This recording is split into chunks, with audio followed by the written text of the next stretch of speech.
ಕರ್ನಾಟಕ ವಿಧಾನ ಪರಿಷತ್ನ ಸಭಾಪತಿ ಪ್ರತಾಪ್ ಚಂದ್ರ ಶೆಟ್ಟಿ ರಾಜಕೀಯ ಮುತ್ಸದ್ದಿ ಮತ್ತು ಪ್ರಾಮಾಣಿಕ ರಾಜಕಾರಣಿ. ಬಿಜೆಪಿ ಮತ್ತು ಜನತಾದಳ ಪಕ್ಷಗಳು ಅವರನ್ನ ಜಂಟಿಯಾಗಿ ವಾಮಮಾರ್ಗದಿಂದ ಅವಮಾನಿಸಿವೆ. ಬಿಜೆಪಿಗೆ ಬಹುಮತ ಇಲ್ಲದಿದ್ದರೂ ಅವಿಶ್ವಾಸ ಗೊತ್ತುವಳಿ ಮಂಡಿಸುವುದು ಅಸಂವಿಧಾನಿಕ. ಸಭಾಪತಿ ಅನುಮತಿ ಪಡೆಯದೆ ಉಪಸಭಾಪತಿಗೆ ಕಲಾಪ ನಡೆಸುವಂತಿಲ್ಲ. ಜಾತ್ಯತೀತ ಪಕ್ಷ ಅಂತ ಹೇಳಿಕೊಂಡಿದ್ದ ಜೆಡಿಎಸ್ ಇಲ್ಲಿ ಬಿಜೆಪಿ ಜೊತೆ ಕೈಜೋಡಿಸಿದ್ದು ಆ ಪಕ್ಷದ ಬಣ್ಣ ಬಯಲಾಗಿದೆ ಅಂತ ಮಾಜಿ ಸಚಿವ ಅಭಯ್ ಚಂದ್ರ ಜೈನ್ ಗಂಭೀರ ಆರೋಪ ಮಾಡಿದ್ದಾರೆ. ಮೂಡಬಿದರೆ ಪ್ರೆಸ್ ಕ್ಲಬ್ನಲ್ಲಿ ಸುದ್ದಿಗೋಷ್ಠಿ ನಡೆಸಿ ಮಾತನಾಡಿದರು. ಪ್ರತಾಪ್ ಚಂದ್ರ ಶೆಟ್ಟಿ ಅವರು ಮಂತ್ರಿ ಪದವಿಗೆ ಹಾತಿರೋದವರಲ್ಲ, ಸಭಾಪತಿ ಸ್ಥಾನಕ್ಕೆ ಗೌರವ ತುಂಬಿದವರು. ವಿಧಾನಸಭಾಧ್ಯಕ್ಷರಿಂದ ಪರಿಷತ್ ಸಭಾಪತಿ ಹೆಚ್ಚು ಶಕ್ತಿಶಾಲಿ. ಮೊನ್ನೆ ಪರಿಷತ್ನಲ್ಲಿ ಕೋರಂ ತುಂಬುವ ಮೊದಲೇ ಬಿಜೆಪಿಯವರು ಉಪಸಭಾಪತಿಯವರನ್ನ ಸಭಾಪತಿಯ ಸ್ಥಾನದಲ್ಲಿ ಕೂರಿಸಿದ್ದಲ್ಲದೆ ಸಭಾಪತಿ ವಿಧಾನ ಪರಿಷತ್ ಪ್ರವೇಶಿಸದಂತೆ ಬಾಗಿಲು ಬಂದ್ ಮಾಡಿ ದಿಗ್ಬಂಧನದಲ್ಲಿ ಇರಿಸಿದ್ರು.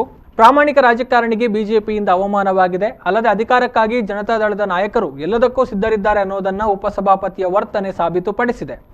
ಪ್ರತಾಪ ಚಂದ್ರ ಶೆಟ್ಟಿಯವರು ಈಗಾಗಲೇ ಸರ್ಕಾರಿ ವಾಹನ ಮತ್ತು ಬಂಗಲೆಯನ್ನ ತೊರೆದಿದ್ದು ಮುಂದೆ ಚುನಾವಣೆಗೆ ಸ್ಪರ್ಧಿಸುವುದಿಲ್ಲವೆಂದು ತಿಳಿಸಿದ್ದಾರೆ. ಗೌರವಯುತ ಸಭಾಪತಿ ಸ್ಥಾನಕ್ಕೆ ಅವಮಾನಗೈಯುವ ಕುತಂತ್ರದ ಹಿಂದೆ ದೇವೇಗೌಡರ ಪ್ರಮುಖ ಪಾತ್ರವಿದೆ ಅಂತ ಆರೋಪಿಸಿದರು.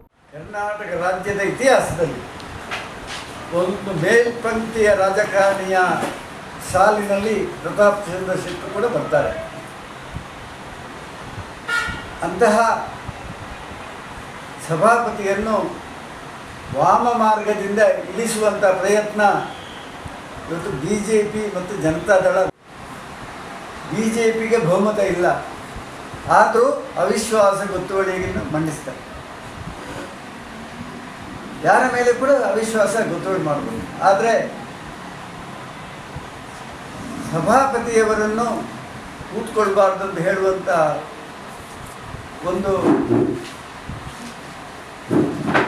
ಅವಕಾಶ ಯಾರಿಗೂ ಇಲ್ಲ.